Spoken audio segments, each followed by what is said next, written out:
The Flash, August 6, 1945. 8:15 a.m. Hiroshima, Japan. The morning is clear, painfully blue. Cicadas buzz in the trees along the Motoyasu River. A streetcar rattles over steel rails. A schoolgirl tightens the strap of her satchel. Somewhere, a kettle begins to whistle. High above the city, so high the ground cannot see it, a silver B-29 glints in the sun. The air is still. Then the world turns white. Not fire, not sound, just light, absolute, devouring, total. Shadows burn into stone. Glass becomes liquid. Roof tiles lift as if pulled by invisible hands. In the span of a heartbeat, Hiroshima is unmade. A shockwave follows, a brutal slap that hurls bodies through doorways and smashes wooden homes into kindling. The streetcar vanishes in a roar of splintered steel. The kettle screams once, then is gone.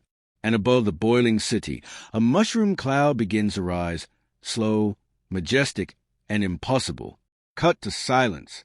31,000 feet above the chaos, inside the pressurized aluminum skin of a B-29 superfortress, the men of the 509th Composite Group stare through small round windows.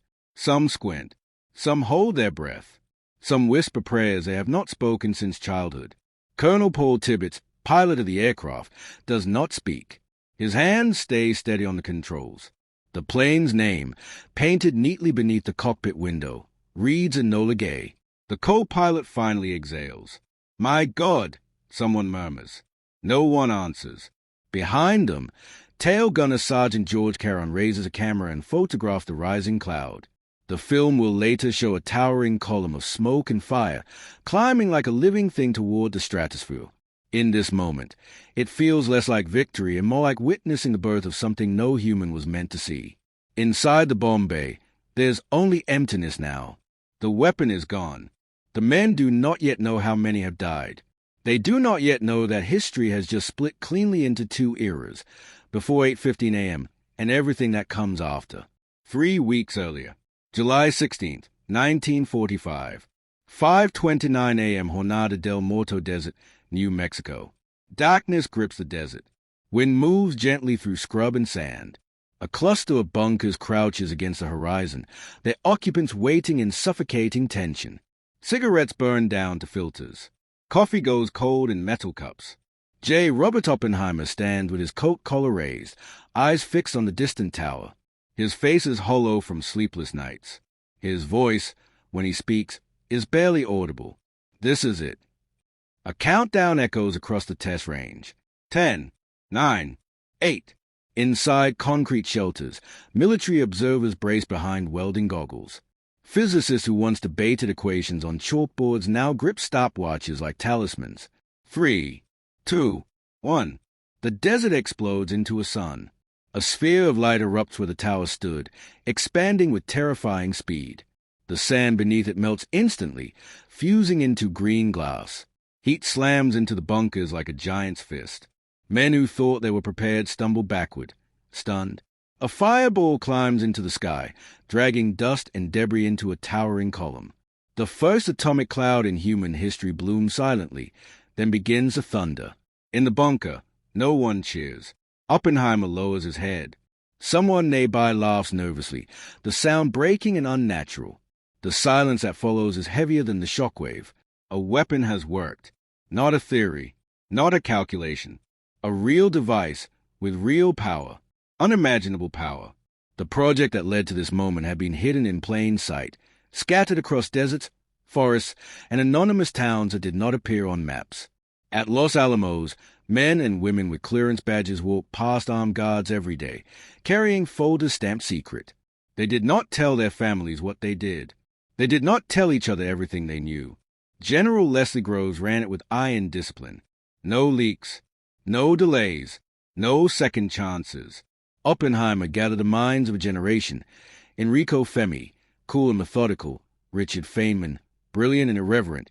Edward Teller, already dreaming of even greater destruction. They worked in cramped rooms filled with chalk dust and cigarette smoke, arguing over neutron cross-sections while the world beyond their fences fought and died. They told themselves they were racing Nazi Germany. They told themselves they had no choice.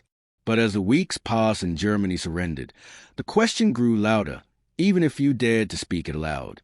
If not to stop Hitler, then why? By late July 1945, the answer came in the form of orders. The weapon would be used, not demonstrated, not warned, used. A target list circulated. Kyoto, Kokura, Niigata, Hiroshima.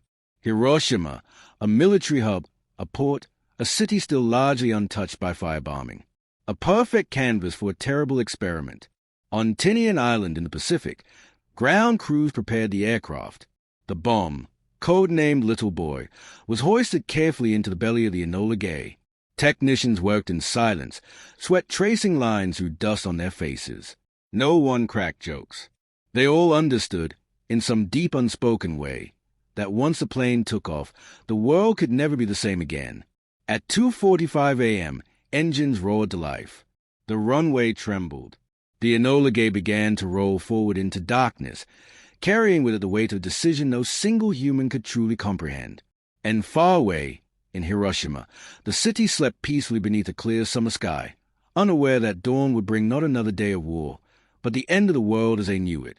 The mission, August 6, 1945, 2:58 a.m. Northfield, Tinian Island. The air is thick with humidity and fuel fumes. Floodlights cast hard white shadows across concrete. Ground crews move with ritual precision around the waiting giant, their boots echoing in the darkness. The B-29's four-right R-3350 engines cough, then catch. One by one, the propellers blur into roaring discs. The sound swallows everything else. Inside the cockpit, Colonel Paul Tibbets sits upright, headset pressed tight, eyes forward. Calm, controlled, the way commanders are expected to be when the weight of the world presses down on their shoulders. He has named the aircraft after his mother, Enola Gay. It is not sentiment. It is armor. Behind him, 12 men settle into their positions. Navigator, bombardier, radio operator, flight engineer, each trained, each sworn to secrecy, each aware that this mission is unlike any other they have flown. In the bomb bay below their feet, suspended by metal hooks and cables, rests a weapon longer than a man and heavier than a car, painted dull green, unremarkable to the eye, deadly beyond imagination. Captain William Deke Parsons, the weaponeer, moves through the aircraft with deliberate care. He does not arm the bomb on the ground. Too risky. One wrong movement, one mechanical failure, and the runway itself could become the site of history's first nuclear catastrophe. He will arm it in the air. The tower crackles over the radio. Enola Gay, you are clear for takeoff. Tibbets pushes the throttles forward. The engines howl. The fully loaded bomber surges down the runway, sluggish at first, then gathering speed. The concrete rushes beneath them. The end of the strip approaches faster than any of the men would like. For a fraction of a second, the aircraft hesitates. Then it lifts. Wheels leave the earth. The die is cast. As the island of Tinian falls away beneath them, the Pacific stretches endless and black, the horizon barely visible. The Enola Gay climbs steadily toward its cruising altitude, its formation escorts, the great artiste and necessary evil, taking their positions nearby to record the mission's effects. Inside the fuselage, the atmosphere is strangely quiet.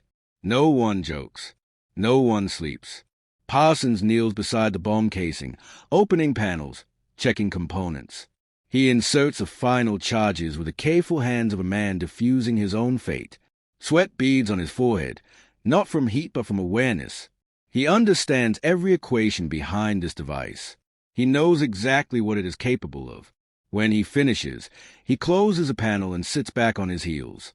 "It's armed," he says quietly. No one responds. Outside, the first hint of dawn begins to touch the sky. A faint gray line along the horizon. Somewhere far below, fishing boats cut silently through dark water. Islands sleep. Cities wait. Hiroshima waits. By 7:30 a.m., the aircraft reaches Japanese airspace. The sky is nearly flawless, clear visibility, light winds. Ideal bombing conditions. Too ideal. Major Thomas Farabee, the bombardier, peers through the northern bomb site. The device hums softly, gyroscope spinning, calculating. It has been designed to drop conventional bombs with precision. Today, it will guide something far beyond conventional. Below, the city comes into view, a river network like veins, bridges, factories, schools, markets, ordinary life unfolding beneath an ordinary morning. Children walk in small groups toward classrooms. Office workers cycle along narrow streets. Shop owners slide open wooden doors. A man pauses on a bridge to watch the reflection of clouds on water. None of them hear the bomber. 31,000 feet is too high for sound to travel clearly. The Enola Gay is nothing more than a silver speck against the sun. Farabee adjusts the crosshays. The AIOI bridge, its distinctive T-shape, stands out clearly. It has been selected as the aiming point. Clean, visible, precise, target in sight, he says. Tibbets acknowledges with a nod. Take control. The aircraft shifts subtly as the bomb sight assumes command of the final approach. Every second now is measured, calculated, unstoppable. In the rear of the aircraft, tail gunner George Caron loads film into his camera. He has been ordered to document the blast. He does not know exactly what he will capture, only that it will be historic. Navigator Theodore Van Kirk glances at his instruments, then out the window. The city below looks peaceful, normal. That is the hardest part. At 8:15 a.m. and 17 seconds, Farabee's voice cuts through the intercom. Bomb away. There is a physical sensation as the aircraft suddenly becomes lighter, a subtle upward lurch. The bomb falls free, tumbling briefly before stabilizing. For 43 seconds, nothing happens. Inside the Enola Gay, Tibbets banks hard, executing the escape maneuver practiced dozens of times in simulation. They need distance. Fast. Every second matters now. Below them, the weapon descends toward the heart of a living city. A device born in chalk-dusted rooms, built in secrecy, carried in silence, and now falling. The crew begins to count without meaning to. 30, 20, 10. No one finishes the count, because the light comes first. The aftermath. The light is not like lightning, not like fire, not like anything the human eye has ever known. It floods the cockpit through tiny windows, even through closed eyelids. A silent, absolute brilliance that feels solid, like pressure against the skull. Then comes a violent, concussive blow that slams the Enola Gay as if an invisible hand has struck its tail. The aircraft shudders. Instruments rattle. Men gasp. What the hell was that? Someone blurts. Tibbets does not answer. He grips the controls harder and holds the turn. Another shockwave follows. Then another, weaker, rippling through the aluminum skin like aftershocks of a newborn earthquake. The bomber trembles, but it holds. Only when the turbulence settles does anyone dare to look back. Behind them, where Hiroshima had been, a pillar of smoke and fire climbs upward with terrifying elegance. Purple, gray, and black fold into each other. The top of the cloud mushrooms outward, boiling and expanding as if the sky itself has been wounded. The men stare. Not triumph. Not celebration. Oh, edged with something colder. Co-pilot Robert Lewis finally whispers the words that will echo long after the war ends. My God, what have we done? No one answers him. There is no answer that could fit. Below, in the ruins of Hiroshima, time has lost its meaning. A man crawls from the wreckage of his house, skin hanging from his arms like torn fabric. He does not scream. He cannot. His throat is raw, burned from the inside. His eyes cannot focus. The world is smoke, ash, and shattered silhouettes. A woman stumbles through a street that no longer exists, clutching a bundle that was once a child. She does not yet understand that the stillness in her arms will never change. Shadows remain on walls where people had stood moments earlier. Dark silhouettes burned into concrete. Permanent impressions of lives erased in a fraction of a second. Those who survived the initial blast wander in silence. Their hair singed. Their clothes gone. Their skin blistered. Many move toward the river, drawn by instinct, by thirst, by the unbearable heat. The water fills with bodies, some seeking relief, some already gone. No siren sound. No alarms. No orders. The city's command structure has been annihilated. Hospitals have collapsed. Doctors lie among their patients. Firefighters are buried beneath their own stations. A rain begins to fall. Thick, black, oily. It coats skin and tongue alike, carrying radioactive ash back down onto those who thought they had survived. They do not know the word for what is happening to them. Radiation, fallout, poisoned air. There is only confusion, pain, silence. Back in the sky, the Enola Gay speeds away from the rising cloud. The mission is technically complete, the objective achieved. The radio remains mostly silent. On Tinian, officers will wait. Cameras, reporters, handshakes. But for now, the crew is alone with what they have witnessed. Navigator Van Kirk studies his charts, though the numbers feel meaningless now. Bombardier Farabee sits rigid, staring at nothing. Parsons removes his gloves slowly, methodically, as if ritual might impose order on chaos. No one speaks about the city. They speak about fuel, about headings, about procedure. It is easier that way. When they land, they will be greeted as heroes. Generals will praise the success of the operation. A coded message will be sent to Washington. Results excellent. President Harry Truman will soon address the world, announcing a new weapon of unprecedented power. He will speak of ending the war, of saving lives, of necessity, and perhaps he will believe it. But in the hours after the mission, as the Enola Gay descend toward Tinian and the island runway comes back into view, the faces inside the cockpit tell a more complicated story. They have done what they were ordered to do. They have executed the plan flawlessly. They have changed history. And yet, none of them look relieved. The landing gear drops with a heavy clunk. The wheels touch down. The aircraft rolls to a stop. Outside, officers rush forward. Cameras flash. Congratulations are already forming on lips. Tibbets opens the cockpit hatch. Hot Island Air rushes in. For a moment, he does not move, because somewhere behind his eyes, the image of that rising cloud still burns, and he understands, perhaps more clearly than anyone else alive, that this was not just another mission. This was the beginning of a new age, an age that does not end when the war ends, an age that will follow humanity forever. And thousands of miles away, in the ruins of Hiroshima, survivors begin to fall without visible wounds, unaware that the deadliest enemy is no longer fire or steel, but something they cannot see, something already inside them. The Reckoning. August 9th, 1945. 11:02 a.m. Nagasaki, Japan. Clouds choke the sky. The B-29 boxcar circles higher, fuel ticking downward with every rotation. Below, the city is hidden behind thick, shifting layers of gray. Major Charles Sweeney grips the yoke, jaw clenched. This was not supposed to be complicated. This was not supposed to be uncertain. But war does not care about plans. They had targeted Kokura first. Smoke from earlier bombing raids had swallowed the aiming point. 3 passes. No drop. Fuel bleeding away. Now Nagasaki. Any break? Sweeney asks. The bombardier scans the clouds, desperate. Seconds stretch. Then, briefly, a window opens. A glimpse of industrial buildings along the Urakami Valley. Target partially visible. It is not ideal. It is not precise. It is enough. Bomb away.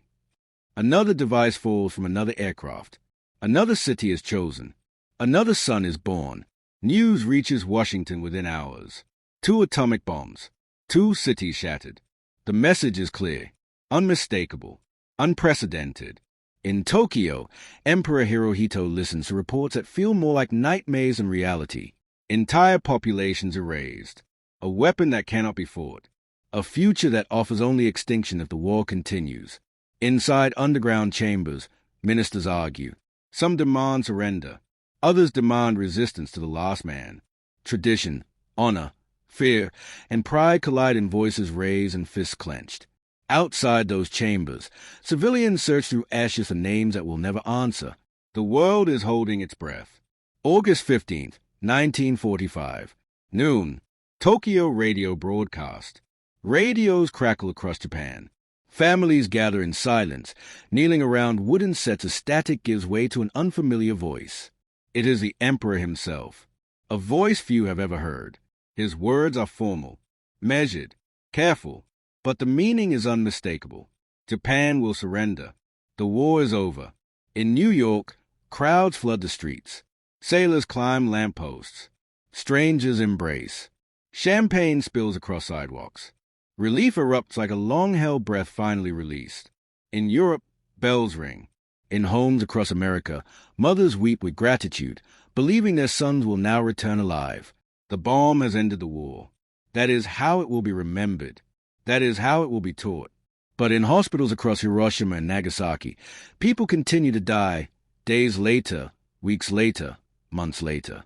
Hair falling out, skin bruising without cause, blood turning against itself. Doctors helpless, confused, watching patients fade without understanding why. A new kind of sickness has entered human history. Radiation, invisible, relentless, unforgiving. Children born years later will carry scars they never earned. Survivors, Hibakusha, will live with stigma, illness, and memory long after the ruins have been cleared and rebuilt. The cities will rise again. Concrete replaces ash. Shops return. Streetcars run on schedule. But the shadows on the walls will never truly fade. Back in the United States, the men who built the bomb return to universities, laboratories, families. Some are celebrated. Some are haunted. Oppenheimer stands before crowds and speaks cautiously about the future. He warns that this power must never be used lightly again. He argues for international control, for restraint. Years later, when asked about the moment he knew the bomb had worked, he will quote ancient scripture, "Now I am become death, the destroyer of worlds." The words will linger far longer than any medal.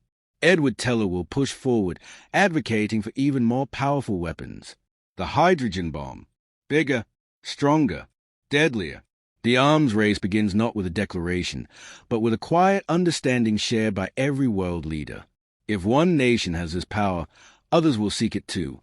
Soviet scientists accelerate their own programs. Spies trade secrets.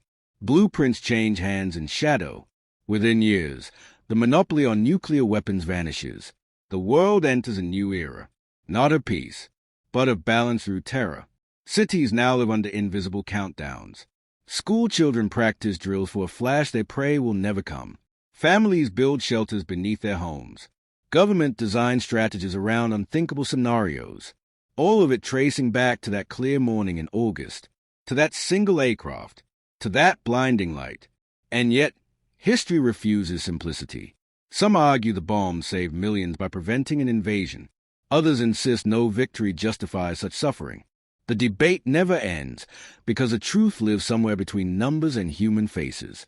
What remains undeniable is this. Humanity crossed a threshold. For the first time, one species gained the power to erase itself. The genie did not return to the bottle. The knowledge could not be unlearned. The age of innocence did not survive the flash. Today, when the wind moves gently through Hiroshima Peace Memorial Park, it rustles the leaves around a silent dome of twisted steel, the skeletal remains of a building that stood directly beneath the explosion. Children fold paper cranes nearby. Tourists walk softly. Survivors tell stories to those willing to listen. The city lives. The memory endures. Because the world must remember what happens when brilliance is fused with fear, when secrecy outruns wisdom, when a bomb too powerful to imagine is built in silence and unleashed in a flash.